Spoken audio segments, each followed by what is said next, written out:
In this final lecture of Unit 6, we're going to take a look at an example of how we can use descriptive statistics to gain a better understanding of certain areas of interest. And so descriptive statistics becomes extremely valuable when the need to combine scores to form small groups is needed, or if we want to observe any pattern that exists within a large number of scores. One example here that we're going to use to examine the utility of descriptive statistics is through what's called the National Football League Scouting Combine, and these will be data obtained from the year 2015. And so the Scouting Combine is an annual event that takes place in February or March. And this is an event that's 1 week long, and it's a series of physical and mental tests for prospects for professional football. And these prospects are made up of upper year university players, graduating players in the United States in the NCAA. And as you can see in this picture below, here we see an athlete evaluated for running speed, and a number of professional coaches and scouts are situated at different places to examine that performance.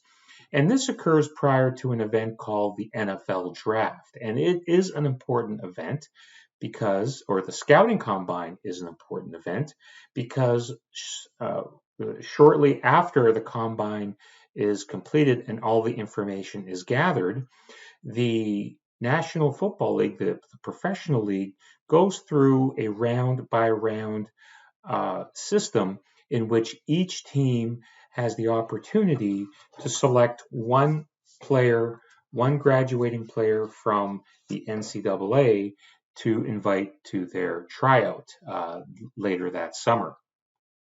And so there were 32 teams, there were 8 rounds, and as a result, 256 players are selected in this process.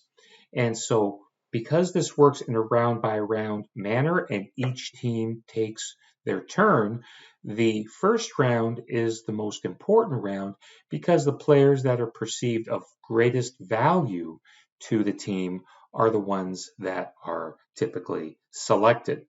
And so in terms of the players that are selected, the first round is extremely important because in order to sign up, once a player is signed to a contract, one of the elements is what's called a signing bonus.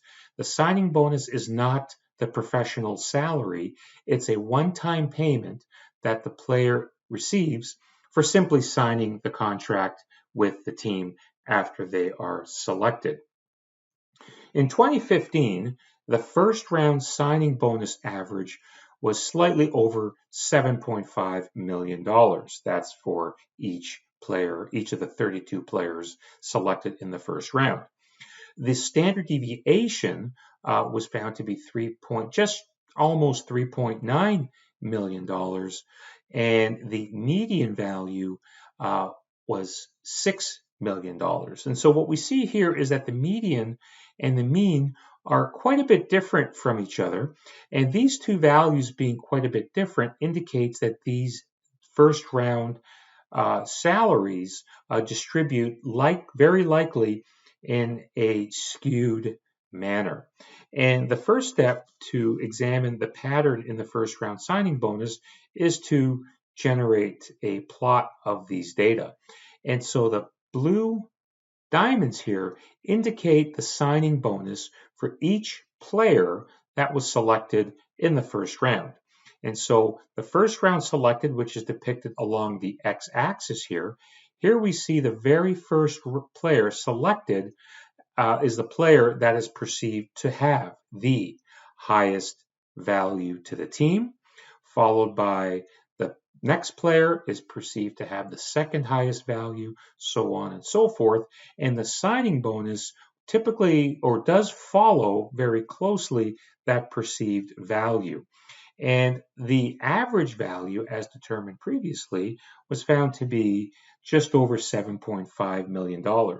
But as you can see here on this graph, 1, 2, 3 players. Let me go back here once. We see that there are 3 players here that had signing bonuses very, very close, if not equal to the overall average, whereas the rest of the players had signing bonuses either above or below the average.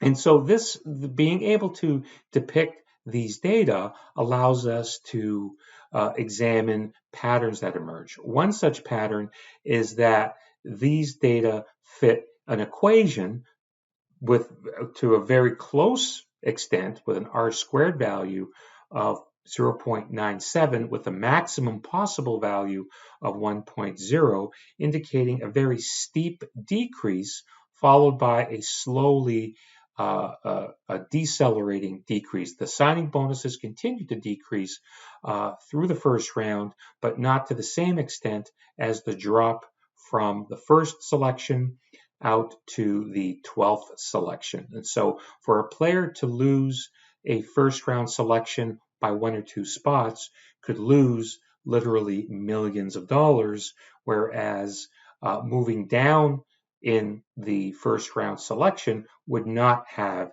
as much of an effect on their signing bonus. So this ends part 7 of our Unit 6 set of lectures on observational research.